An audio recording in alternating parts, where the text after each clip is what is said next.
Others all around the state have been working day in and day out for months to make the women's equality agenda a reality. And what I want to say to you today is, you are doing everything right, and now it's time for our state legislators to do what's right.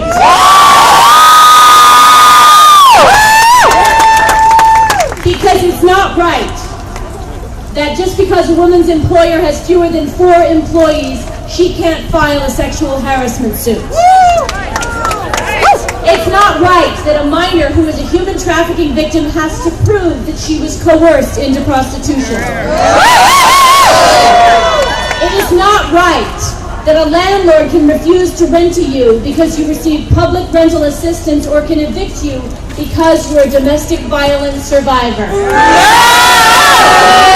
And it is not right that a doctor should fear criminal persecution when recommending the best health care for a woman whose health is in danger during her pregnancy. It is not right that women who experience inequality now have a slim choice of escaping those systems of inequality. Women are twice as likely to live out old age in poverty. There are a lot of things that are not right for women in New York. So let's talk about how we're going to make them right.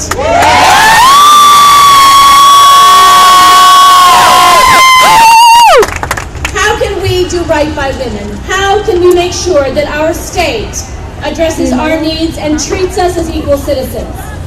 How can we make sure that we have equal laws that recognize that we lead equal lives? The answer is simple. Governor Cuomo's Women's Equality Act.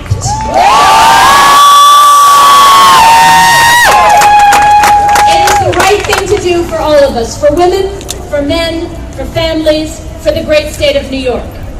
When women have control over all the areas of our lives, like our jobs, like our housing situations, like our reproductive futures, then we can better participate in the social and economic life of the state. There are too many barriers holding women back. The Women's Equality Act will break down the legal barriers that cause gender discrimination and inequality in order to improve women's lives. We need equal pay for equal work.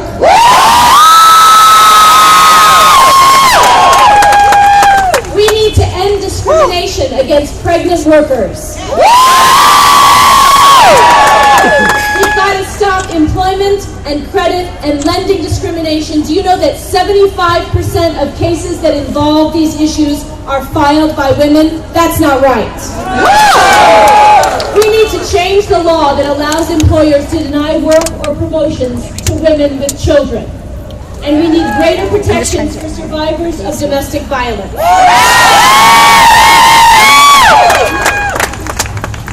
Other states are passing historically high numbers of laws against women's reproductive rights, and New York has the chance right now to make history of its own, to pass the Women's Equality Act and to turn the tide on the wave of legislation against women that is sweeping this nation. New York is the leader in so many areas.